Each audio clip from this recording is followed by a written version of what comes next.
Hola, Botar from Porto. Oh, what's that? Carl Munson here, and the Get Out and Grow crew, and Head Gardener McGrady, Lee McGrady in Portugal. Let's start with him. What's it looking like down there in Lisbon, Lee? Beautiful day today. Nice bit of cloud cover, a little bit of a breeze. Perfect day.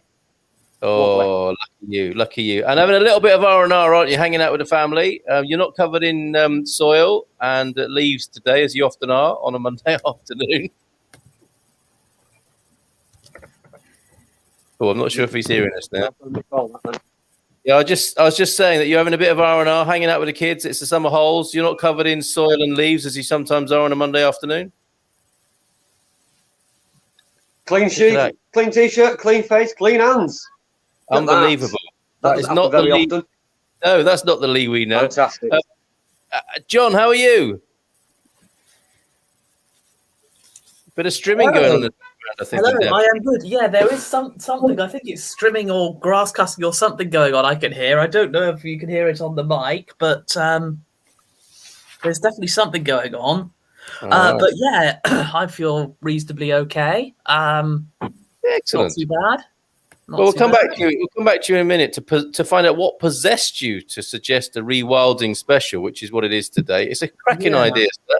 And we got some lovely videos, a couple of videos, and we'll talk more about it. And we got some Q&A as well. So don't worry if you have got questions. Don't forget to get those into Anna, who we are going to talk to now. Anna, how are you? Yeah, doing all right. Yes, getting used to being a year older, and yeah, it's been a bit of a happy birthday, Anna.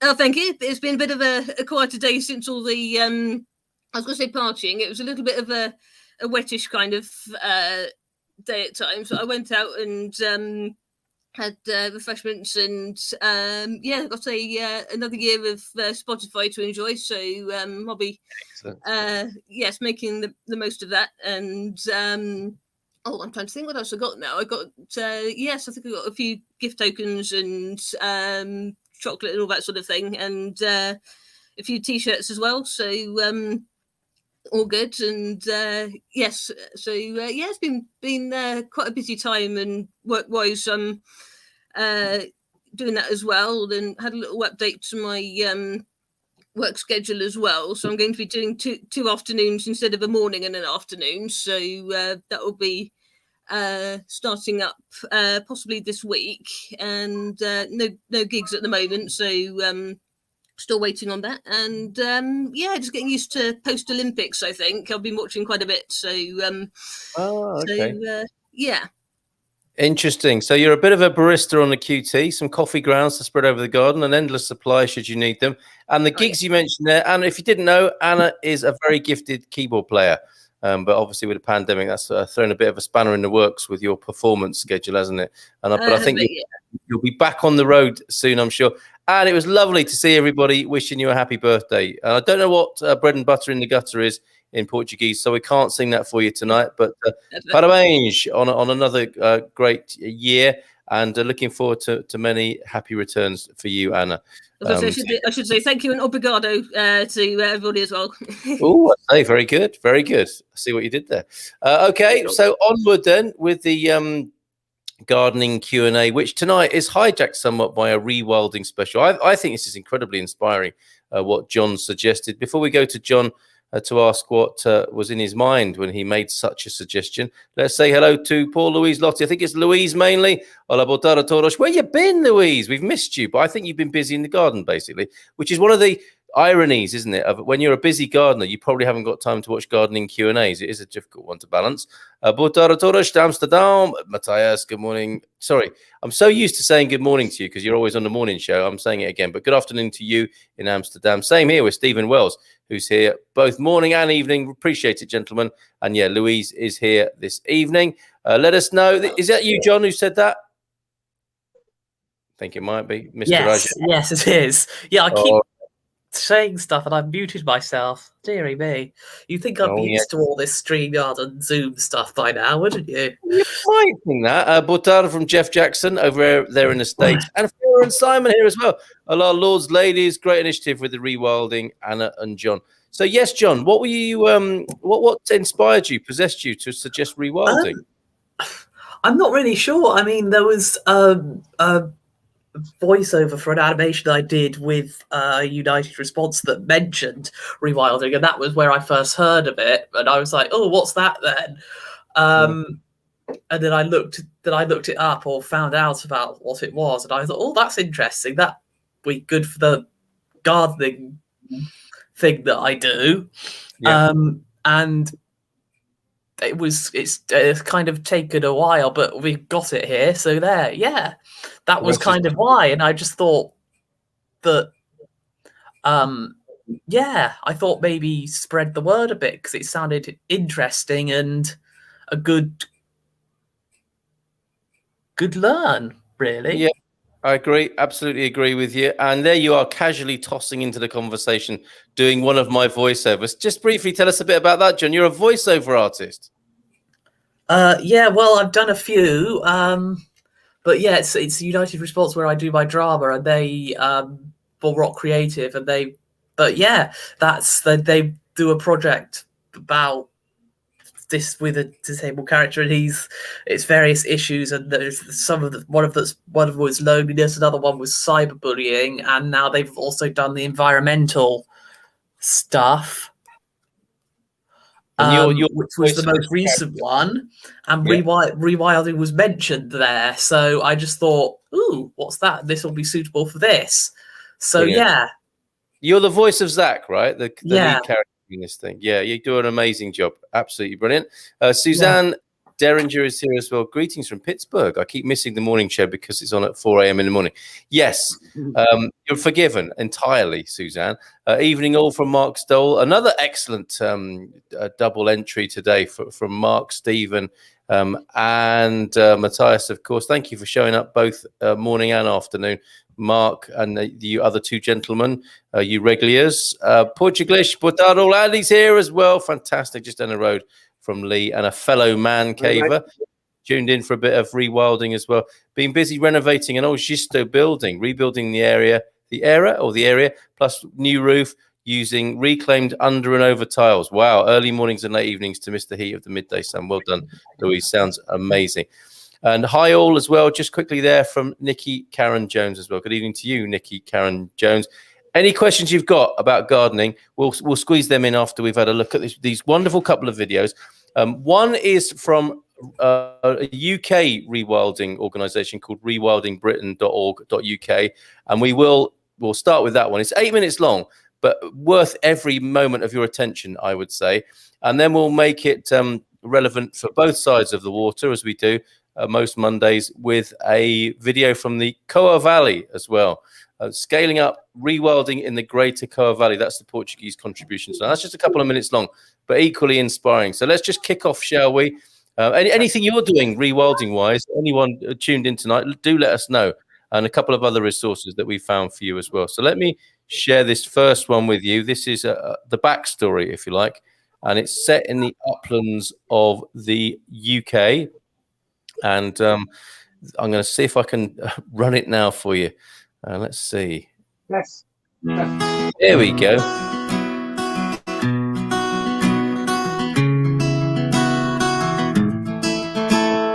Here's a familiar upland scene in England and Wales and in parts of Scotland, with the vegetation on the hills grazed bowling green short, often on very steep slopes. This causes rainwater to run off the hills more rapidly, which in some cases leads to soil erosion. You can see landslips at the bottom of the slope on the right of the valley, which have happened because of this erosion. This is a landscape reflecting centuries of sheep farming. Sheep have been free to roam across the hills, and particularly in the last century, they've done so in very large numbers in the same places for long periods. This is why it looks the way it does, and it's part of the reason why biodiversity is so poor in these areas. Apart from intensively grazed grassland, the other dominant feature of this landscape is the dense, regimented blocks of non-native conifer forestry. These are great for timber production, but are a poor habitat for most species of wildlife that you would naturally expect to find here. And then there's the heather on the grouse moors above. It's being burned in this picture. Many grouse moor managers burn the land routinely to encourage new heather shoots, which red grouse feed on. This helps to keep the grouse numbers high, enabling more grouse to be shot for sport. But a completely heather-dominated moorland is in effect a monoculture, and as a consequence, the variety and abundance of wildlife here is hugely suppressed. Eroded peat is a typical sight in many of our uplands. These peat hags in the foreground of the picture are evidence that the peat is drying out and eroding, releasing large stores of carbon. If you focus on the valley bottom, you'll see a river which has been historically straightened, widened and deepened to get water away downstream as fast as possible. The river has a main road running alongside it, and it has been embanked in places to enable what was its floodplain to be farmed all year round. All of these man-made interventions have reduced the biodiversity value of the river environment and have unwittingly increased the flood risk to communities further downstream. Red grouse are abundant in this landscape, as you would expect, but so are generalist species such as the fox, carrion crow and magpie. These species typically thrive in areas where there are lots of livestock and where specialist predator and scavenger species have declined or are absent due to persecution and habitat loss. Apart from grouse shooting and sheep farming, there's very little economic activity here. Of course, you will get a few walkers passing through. They won't be seeing much in the way of wildlife if they are, mind you, and they'll probably be hurrying on to the next viewpoint. Overall, this is very much a man-made landscape. You could describe it as green and brown and lumpy. To some, it will have an aesthetic appeal, and its remoteness may even make it feel wild, but in reality, it is far from that. In this second image, we see change taking place. This is roughly 10 years later. The biggest difference is that grazing pressure has been significantly reduced. Sheep have been taken off the hills, and that's allowing vegetation to recover. Burning has stopped on the grouse moor. Maybe shooting has stopped altogether. This change in land use will allow nature to bounce back over time. It's important to remember that a lot of nature recovery can be achieved simply by us ceasing activities that cause harm. The non-native conifers have been felled and replanted with native deciduous trees, which changes the whole look of the area and supports more wildlife. These new trees will provide a seed source for future generations of scrub and woodland without the need for planting. This will help to store more carbon in this landscape, and it significantly increases the infiltration of rain into the soil and bedrock below, an excellent example of natural flood management. Small numbers of suitable rare breed cattle are being allowed to roam freely, introducing some different grazing into the mix and providing an opportunity for this landscape to still produce good quality meat. There's been some fantastic work to restore the peatland. Drainage ditches have been blocked and eroding peat hags revegetated. The peat is getting wetter again, so now we have all this rich vegetation growing, which is great for insects, birds and other animals. It also stores more carbon and reduces flood risk because the mass of mosses and other plants that are now thriving help to hold more water above ground and slow the flow off the hills. Here, the black grouse population is bouncing back, and there's been a marked increase in the numbers of small birds and mammals, which provide food for raptors like the merlin and short-eared owl. The river has become a lot wilder. The main road has been relocated to the edge of the floodplain, and the flood embankments have been deliberately breached. Now the river is being allowed to find its own path and reclaim its natural floodplain. This should help to slow the flow of water off the land and reduce the risk of flooding downstream.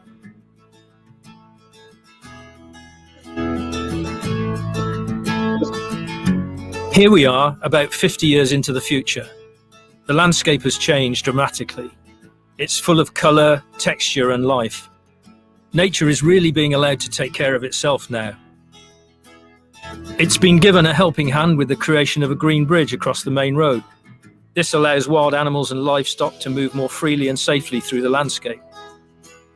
And the lynx is back. There's no reason we shouldn't have lynx back in Britain in upland landscapes like this. The natural woodland here will suit their stealthy ambush hunting technique, and they'll help to manage deer numbers, which would otherwise have a big impact on the vegetation. The wildcat has also been successfully reintroduced after teetering on the brink of extinction in Britain at the beginning of the 21st century. Hopefully, well-planned reintroduction projects will see it return to many of our uplands. The previously degraded peat area has now completely transformed into a luscious mosaic of vegetation. This is great for birds and insects, including a few species like the marbled white butterfly, which have expanded their ranges northwards as a result of climate warming. There are more people here too. The rewilding this valley has led to many more job opportunities through diversification of land use. Grouse shooting and sheep farming may have ceased, but there are still livestock to be cared for, and you can see people foraging, perhaps for berries or mushrooms. There are walkers, cyclists, people camping and glamping, and the return of the beaver is drawing in more visitors to the wetlands in the valley bottom. People are also growing food on a small market garden scale, in the polytunnels and in a small orchard near the buildings. On the hills, free-ranging cattle, wild boar and red deer all provide small quantities of very popular high-quality meat for local communities. And then there are the activities we can't see here, which all contribute to the local economy, including low-impact silviculture, nature tour guiding, wild swimming, forest schools and scientific monitoring. These all bring in extra jobs and a big increase in volunteers, helping to restore vitality and economic resilience to these upland landscapes.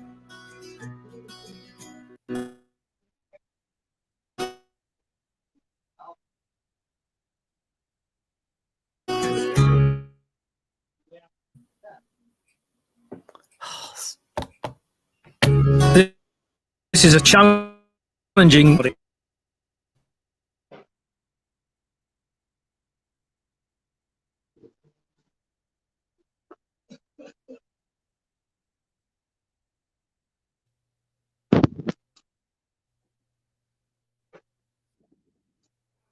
Oh, I'm not sure what's happened there, folks, but the VT has packed up, but we'll get back to that as soon as we possibly can. Is that the same for everybody? Yeah. Okay, let's run that. Yeah, Let's just run that. it seems to go all funny, so I don't know. And economic resilience Here to we these go, we're upland back. landscapes. It's a challenging but genuinely achievable Here we vision go. for rewilding. Oh, there we not go. I'm on a podcast. So. In our uplands. Now we need to think big and act wild to make it happen.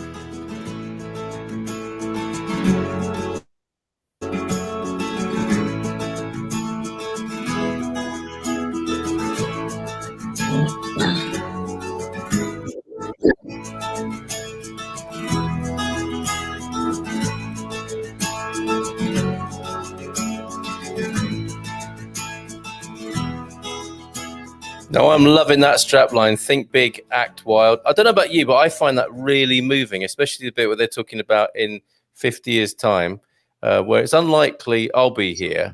I'm just really excited about what could happen long after I've been here on the earth.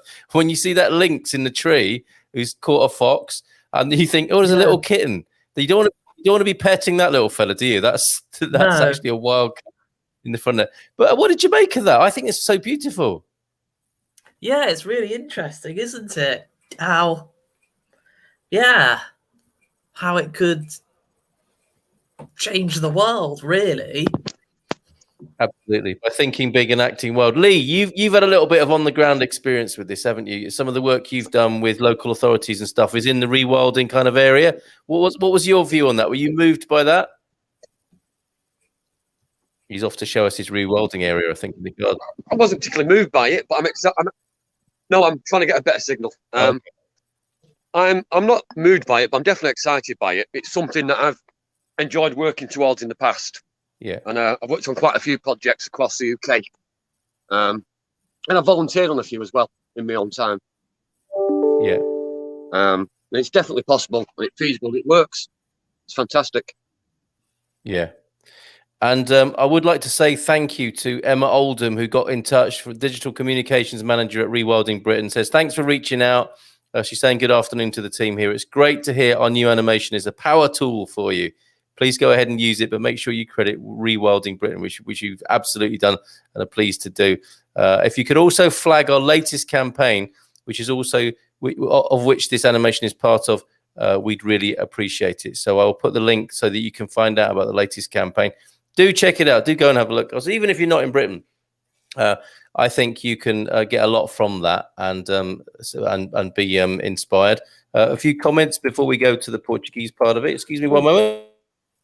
I was just wondering, Carl, what is the name of their latest campaign and of the Rewilding Britain's latest campaign? Because they've let us use the video Rewilding Britain. So I was wondering, what is the name of their campaign? I was interested because I'm. All right. Let me just.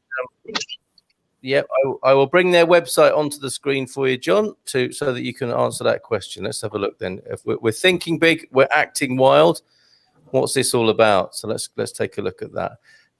We've got. I think that's a very bold rewilding thing, isn't it? To encounter a whale at some point.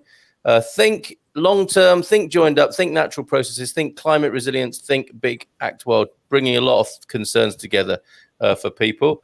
I suspect that's the campaign, right? Find out more about the world we want to see, and that's the another video to look at there. So it can take care of itself, talking about nature there.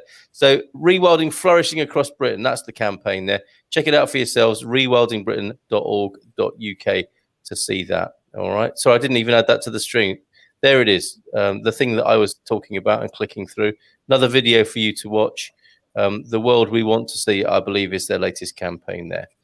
Okay, and I think we'd agree that is the world we want to see, right? A little bit wilder, a little bit more in balance with nature.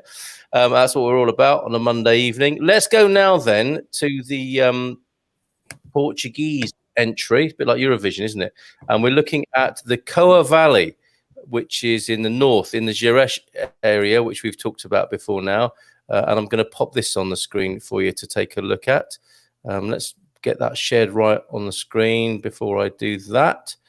And so sometimes a little bit difficult to share YouTube videos, clicking all the things in the right order. Let's see what we can do though.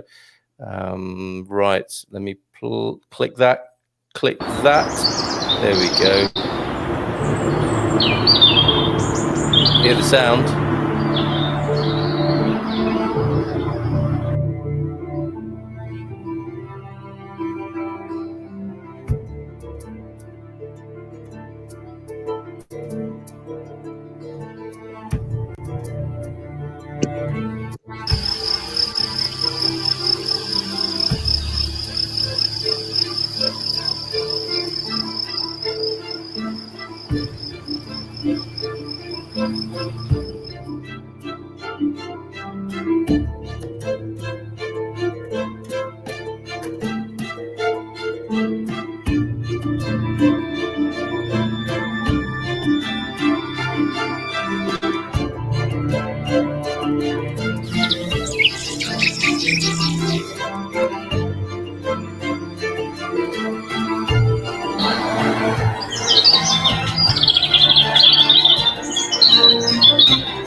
So there you go. That is Rewilding Europe and their specific Rewilding Portugal entry there. Unfortunately, it wasn't streaming in HD glory, but I hope you got a gist of how magnificent the Gerês region is. Lee, some people think of Lisbon, don't they, as representative of Portugal. We've got this on the doorstep here in Portugal as well. Have you been up to Gerês and seen birds of prey like that? I've been up to an area called something Estrela. Oh, Serra da Estrela. That's the one. That's a beautiful national park. It's massive. Yeah. It's got working ecosystem where people are still working in the area. Isn't that It's great? still a national park. We've got everything there from nice rivers up to the highland mountain regions. I do intend to go back because I've got wolves there and I've not seen a wolf, so I intend to go back and have a look for that. Go looking for wolves. Yeah. I'm gonna go maybe in November, December this year. I have 4 or 5 days up there. But it's Amazing. a stunning Portugal. It's fantastic for wildlife. It's beautiful. Yeah, and and now John's actually got some wildlife in his. He's gone all day with Attenborough. John, be careful there, okay? Is it safe there in your bedroom? Yeah, okay. Thumbs up from John. Just a little bit concerned about him for a moment there. Okay, Nigel, we're going to come back to you and your potatoes in a bit. We'll just complete the bit about rewilding. Andy's saying we need to replant native tree species, and arguably that would help a great deal, wouldn't it, with the fires that we experience? Yeah, very true. You'd agree? Okay. Well, actually, while we're about that, that's not just in Portugal. That's across Europe. Yeah. It's something that's been happening over the last 15 years already. Yeah. Organisations are buying up big stretches of land and planting native species. Also across Africa. We think about rewilding and we think about the beavers and the badgers here.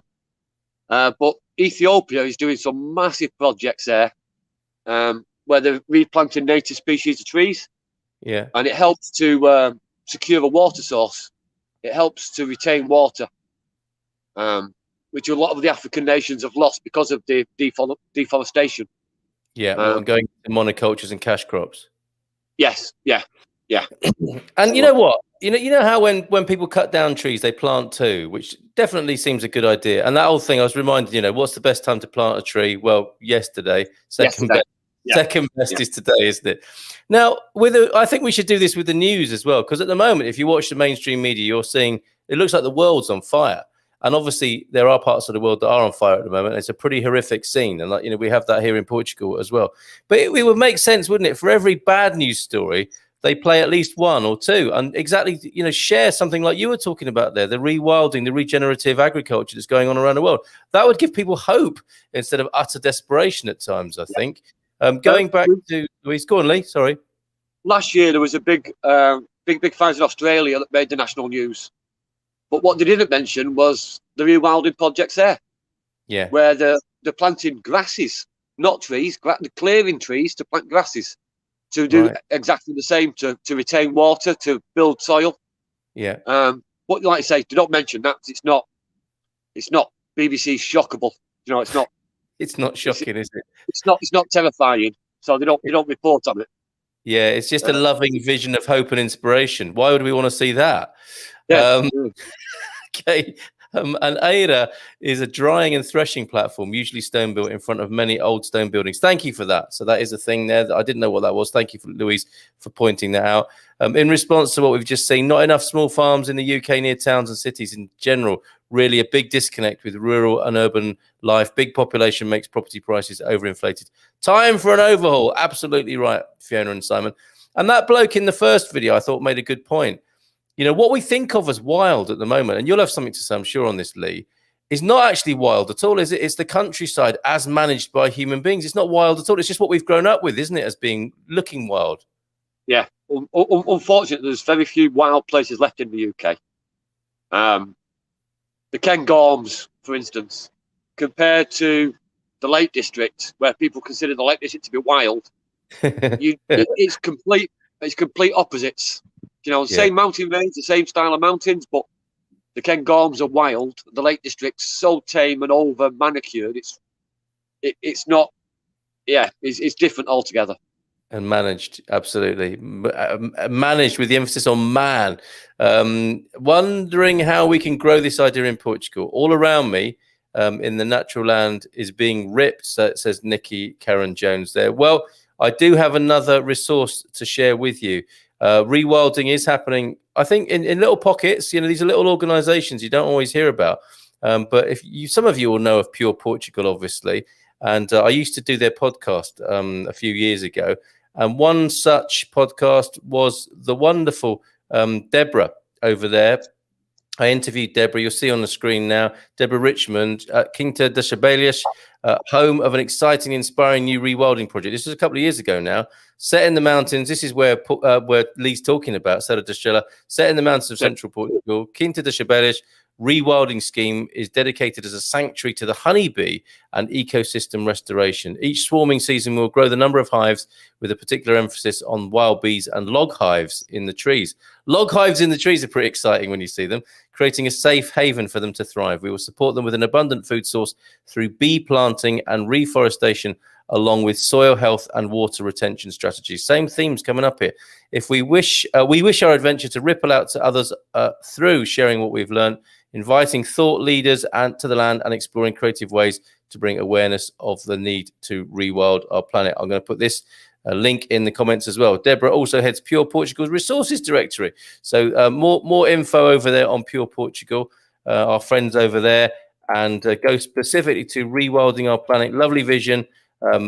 More information about what they're doing on the website that I have just included in the comments right there. So there's one thing for you to take a look at. Nikki Karen Jones. What else? This being ripped up for monocultures, says Nikki Karen Jones. That's the problem in it. The eucalyptus is a cash crop in it. The pine trees, all going for paper production, and the Algarve. Okay, all around in the Algarve. This is what Nikki's saying. Monoculture in the Algarve. Yeah, they've got the avocados down there as well, haven't they? So people thinking differently, which is absolutely wonderful here. Cannot hear you. Right, go on. There's some great work going on down in the Algarve at the moment. Right. With the reintroduction of the links on the other side of the border in Spain, it's kind of brought in funds from the European Union to start developing land in Portugal, and for the reintroduction of rabbits to feed the lynx. It's a great scheme. There's lots on YouTube about it. There's lots on the web about it. So if anyone wants to look that up. The lynx reintroduction in Spain and Portugal, and it's been a great success. Been going for maybe 20 years now, so you can see it from the start, and you can see how what goals it's achieved already. With cats turning up as far as Barcelona, I believe. So released down in the Algarve on the bottom end of Spain, and they're in Barcelona. So yeah, it's fantastic. A great project. And then they see the Airbnb prices in Barcelona and turn back and head towards Portugal again. They see all the golf courses, and they stay for the rabbits because it's perfect ground for them. Is it really? Yeah.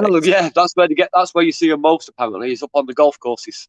Obviously, because the cover's not as thick, and you can actually see them hunting the rabbits up there. So.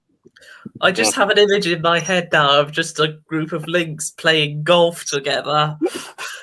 Well, actually, yeah, that's Links on the Links, isn't it? Which is a great headline.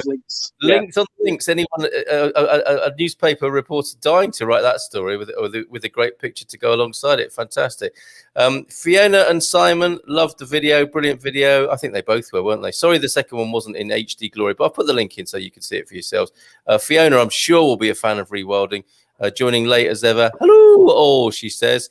Where else are we? Let's hope it is done and carried through, says Susan Derringer. Yeah, we can get a lot of talk, can't we, for governments and not necessarily people following through. But I think a lot of people will be inspired to see this through, Suzanne. I certainly hope so.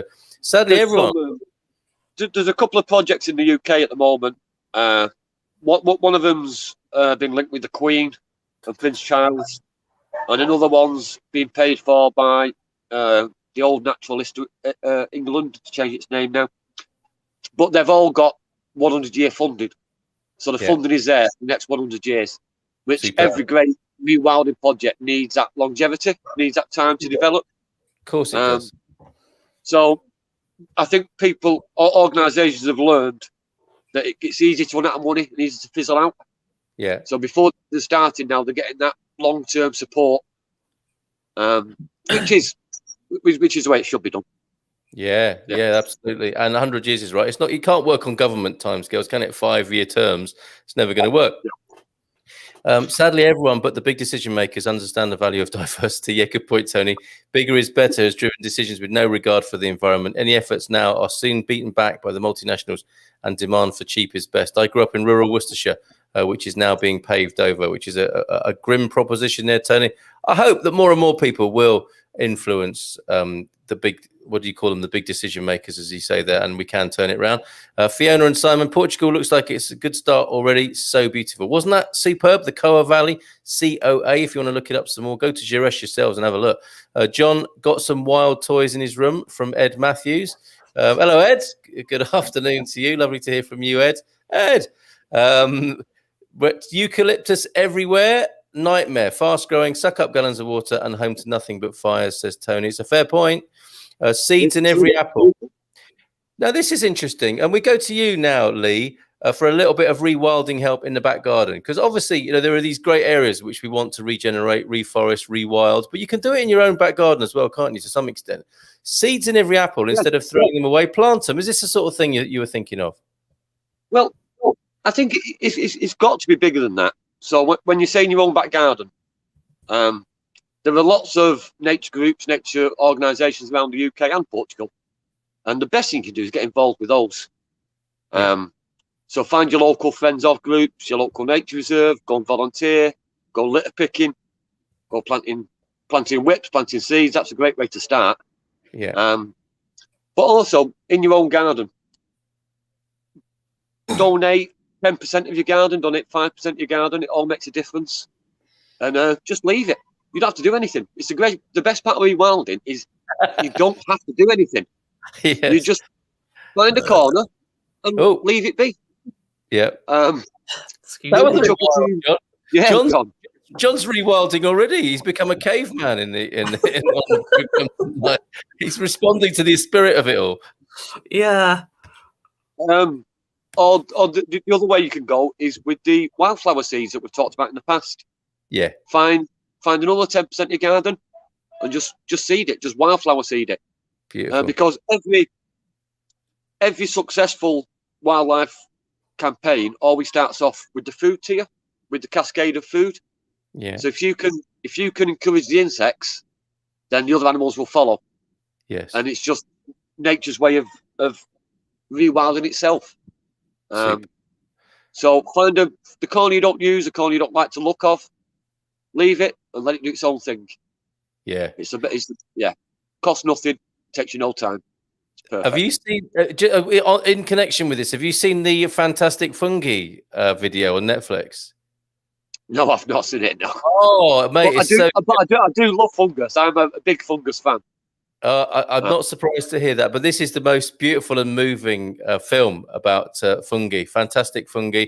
There's a link to it there to find out more. Most people are using Netflix now. You can find it. Just type in fungi, and that'll come up for you. Okay, Paul and Louise, our local camera run a scheme where unused small electrical items can be exchanged for native tree saplings. Wow, that's a great idea. In an attempt to rewild, encourage native varieties and recycle the electrical items. That is a great swap. Thank you for that, Louise. That's inspiring. Ask for that at your local camera. Might give them an idea. Upsetting seeing the fake moorland landscapes, which are desolate and devoid of life. It is, isn't it? It seems wild, but it's actually quite artificial, as we said before. Louise, Andy, all reaching out to each other. This is good work. Central PT near Certa is where Louise is. Sounds like a good initiative. It does really. That sounds really great to me. Why are you not including Anna in the discussion? Sheila, I am so sorry, and you're absolutely right. She is our superstar sub, ready with a bit of Q&A. Anna, we're not avoiding you, as I'm sure you know, but would you care to add anything on rewilding? And do you want to bring in the Q&A bits now? Thank you, Sheila, for that point of order. Sorry, I think I'm still getting used to sort of rewilding in a sense, because I think I was sort of thinking, if it's rewilding, doesn't it make it man-made if people are sort of starting all the planting and things? So I'm a bit sort of new to how it all works, because I know but nature is sort of everything sort of growing on its own, and like I know, for example, I was wondering like how the moors got to where they were. I can't sort of imagine sort of someone went with a whole load of rocks and sort of put them there and that sort of thing. And I was just sort of thinking, isn't it a mixture of people and nature, or is it sort of all nature? I was just sort of thinking, with it being rewilding, how does the part of it work? Well, but, probably a bit new to it still. If it really depends how far you want to go. My my suggestion for rewilding, just leaving an area to do its own thing, is a simple, basic way to start. But the bigger organisations, like the reintroduction of beaver in the UK, they have to bring the beaver in, so they have to import beaver into the country again. Although there was some in Scotland, and they always fail to mention that. But they have to reintroduce the beaver, and they have to create an environment that is safe for the beaver to live in, to be able to repopulate and regenerate. But there comes a point where they have to just then stand back and let it do its own thing. So the early part of rewilding is manipulated a little bit, but it's just enough to get it going, to start the process before people then stand back and let it do its own thing, is the correct way to do it. But like all charities, they never completely want to succeed, because that's when the money stops. So they always want to tinker a little bit with it. Yes. Oh, it's true. It's so true. True. No, you're right. You're right. So does that help, Anna? Yeah, I think so. I think it was just a term that I hadn't really known much about before, and in fact, it was sort of one of those. I don't know if it's sort of one of those sort of out of the blue kind of times. But on Countryfile yesterday, it was all about rewilding. So I was sort of trying to sort of understand it literally before the day we did this. So I only really sort of know about sort of making seed bombs and that sort of thing. So again, making seed bombs is a fantastic way to get going in your own local area. Is to make little packets of seeds, and as you're driving past in the car, throw them out the window. Guerrilla gardening. It's technically guerrilla gardening with wildflowers. It's brilliant. Yeah. I mean, it's the best sort of vandalism. If you're going to get caught and arrested for something, let's make it throwing wildflower seeds out into open spaces. Yes, because I'm sure the judge would just laugh at you. Yeah. Yes. John, understand if you've got to make a move, you need to finish promptly. But I think there's a couple of things we need to talk about, maybe beyond 7 o'clock. Obviously, if we need to answer any of Anna's questions, which we probably should, really. I'm sorry, Anna. I didn't mean to make you feel you weren't included or anything like that. I'm sorry if I've made you feel like that.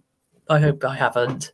That's right. I'm sort of open to anyone if they've got any ideas for me to suggest as well, because I know I'm usually the one taking care of all the questions. But sorry, I didn't mean to cause a problem. But I'll see if I can think of some ideas. Anyway, yes, I'll see you guys all next week then. Cheers, John. Thank you for that suggestion. Okay, even charities have a business plan. It's true. It's true, isn't it? So it's the way of the world right now. I'm a wild man myself, says Ed Matthews. Guilty as charged. Carlos Ribeiro, un abraço de Português de Villarreal. A real Portuguese geezer from Villarreal there. Hello to you, Carlos. Anna, should we quickly squeeze in a bit of Q&A? I know the rewilding's gone a little bit longer than we might have imagined. Sowing the cement is great from Sheila. Thank you, Sheila, for that. Sorry, go on, Anna. That's all right. I was going to say, as we're sort of linked with the group here, I could do the two from the group, and I can message the other ones. We have one from. I didn't check where they're from. We've got a picture question from Maria Costa, I think was the person. I think I sent the picture. In need of some plant ideas or shrubs to grow in a confined space. I've actually got the exact measurements here as well. 30 centres by 320 strip of land. No irrigation and little shade. Needs lower shrubs with bright flowers that will be quite able to stand being dry. Watering might be once a week due to driving distance. Okay. Oh, okay. So it's a remote control situation, interestingly. I'm not sure whether she wants vegetables or flowers there. So I would suggest a lavender, because they do quite tolerate the weather quite well over here. Weekly watering will be fine for them, and you'll get a nice bloom of flowers, and it's also good for the bumblebees and the butterflies. So go lavender. Go lavender. It looks beautiful as well, doesn't it? Low maintenance and sun resistant. Won't need too much watering, and you'll just be able to water it, Maria, when you get over to the site there. Great suggestion. Thank you, Lee. Have we got another one? Did you say, Anna? Yeah. Unfortunately, I'm going to have to spell it rather than pronounce it. It's from Mansell. I don't actually know what the actual plant is. I can spell it ANISODONTEA. It was bought last year. It did well and had lots of friendly, bee-friendly pink flowers. It's in a south-facing garden. I think it's in the Plymouth area as well. Watered regularly and fed once a week. Over winter, it's in a polytunnel. This year, it's not thrived at all and it's slowly dying. It was repotted with fresh soil, but no change. Why has it suddenly decided to die? Anisodontia. Well, one of the issues when you're potting on at this time, in weather like this in the UK, because you've had quite a funny year this year, you've got to make sure it's got the right kind of drainage underneath it, enough drainage, because you've had a lot of water. And anything in containers this year, I imagine, would have struggled to a degree because of the amount of water that's going to be kept in the container. So I take it back out the pot, and I'd add more drainage into the bottom of the pot, and I'd put a bit of sand in with the compost to allow, again, better drainage. And fingers crossed. And maybe prune down a little bit as well. Take off anything that's dead now, anything that's dry now, remove that straight away. And hope the best. Fingers crossed. Worth doing. It's absolutely beautiful. I've got some images up of the Anisodontia, if I pronounce that correctly, on the screen. That's a beautiful bit of colour in the garden for sure, isn't it? Very quickly then. It is beautiful, but the weather's been terrible in the UK for them this year. So all I can do is it's just too much water. Yeah. And that little garden diva there looks like it wouldn't cope too well with lots of wet and wind, does it? It looks like especially in a container, because again you're creating that monoculture we talked about earlier. We're creating a sponge for it to live in. Yeah. So if it's not drying out enough, then it's not getting the right balance for itself. So yeah. All right. So finally back. Repot it. All right, nice one, Lee. There you go, Mansell, our friend in Plymouth, whose garden we took a great look at a few months ago. More pictures from you, Mansell, from your garden would be greatly appreciated a few months on to see what's going on there. Back to Nigel Henry. Best potato varieties for Portugal. Potatoes are different here, aren't they, Lee? I cooked some Portuguese potatoes. They are so, I don't know if maybe they're not starchy, but I made mashed potato with some Portuguese potatoes, and it was like concrete. I could barely pull the potato masher out of the pan. What is that about? What is it about the species of Portuguese potato that makes them like that? You've got to add a lot of butter into it, and the Portuguese love the butter. You've got to put lots in it. All right. We're not a cooking show; we're a gardening show. Yeah. So, all right. I'm going to give a very similar answer to what I always give. We do 3 different sorts of potato in our garden on a normal year. And they're all bought from our local suppliers because I know they're good for our area.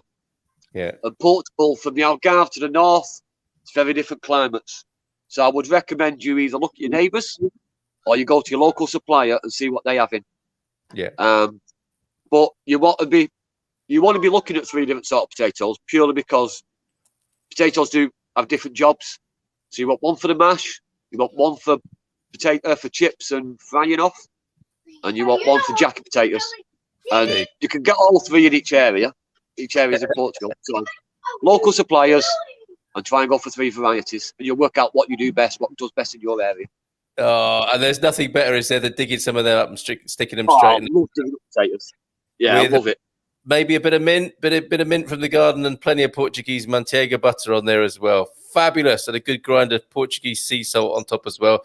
It's not a cookery program. He's right. It's a gardening program, but it's hard to separate the two sometimes. When it comes to potatoes. It is.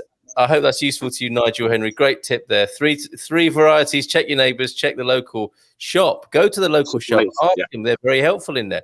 I guess if we all rewilded our garden, says Nikki, things would improve. Yeah, a little bit. All added up would be greater than the sum of the parts, wouldn't it? I've got a little bit of a show and tell here. Lee, do you remember that terrible effort I made growing some sweet potatoes? Oh, yes. Yeah. I'm gonna turn off my green screen because plants and green screens don't work very well together, do they? So let me just switch that off, and you'll see the green screen behind me. If I could just zoom in as well, so you can see this. Lee, this sweet potato ended up in the sink, as you can see from the pan scourer into which it's grown its root. This is an AiR plant. Look at it. Look how much sweet potato. That's fantastic. Isn't that incredible? That is rewilding in the sink that's happened. Absolutely amazing. Look at that. And it's healthy. Can I put that in the ground? Oh yeah. Yeah, right. Definitely.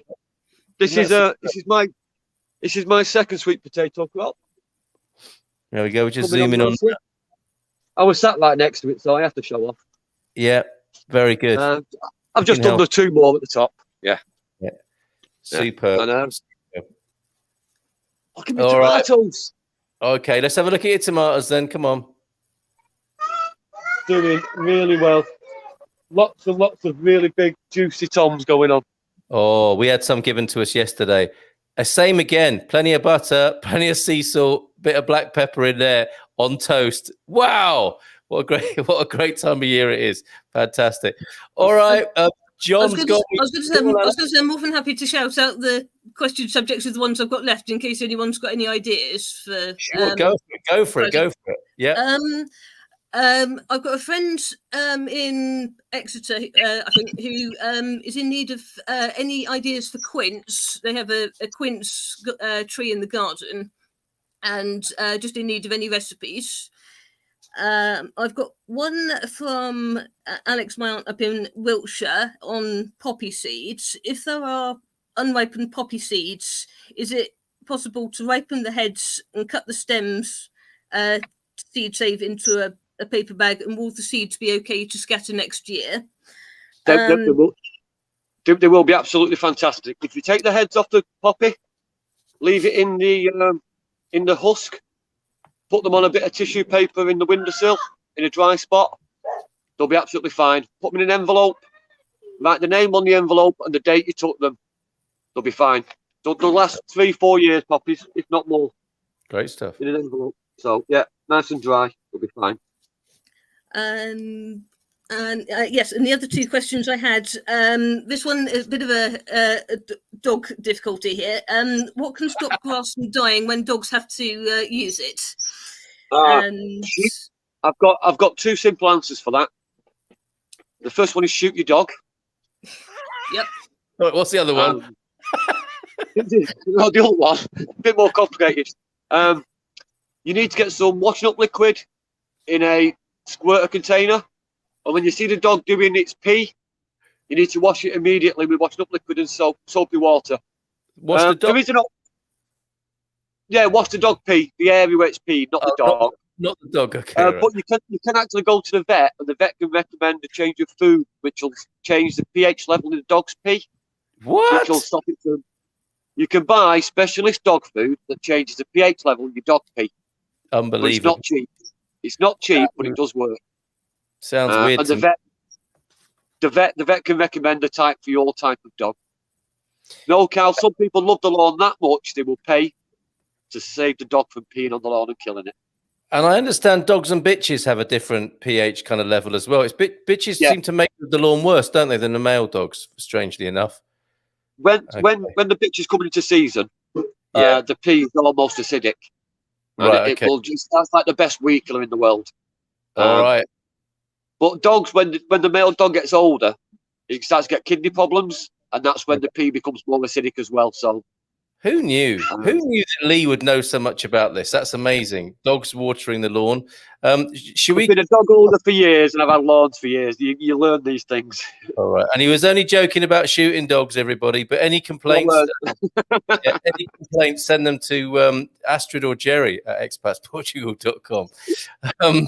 Let's carry those forward to next week, Anna, shall we? Planting for companion planting, or plants for companion planting. That is a perennial, if you don't mind me saying so, and always worthy of revisiting. Let's go to that, and maybe quince recipes. Let's let Louise, I think, might know of a quince recipe or two. The ones who are gardeners and cooks here will know about those.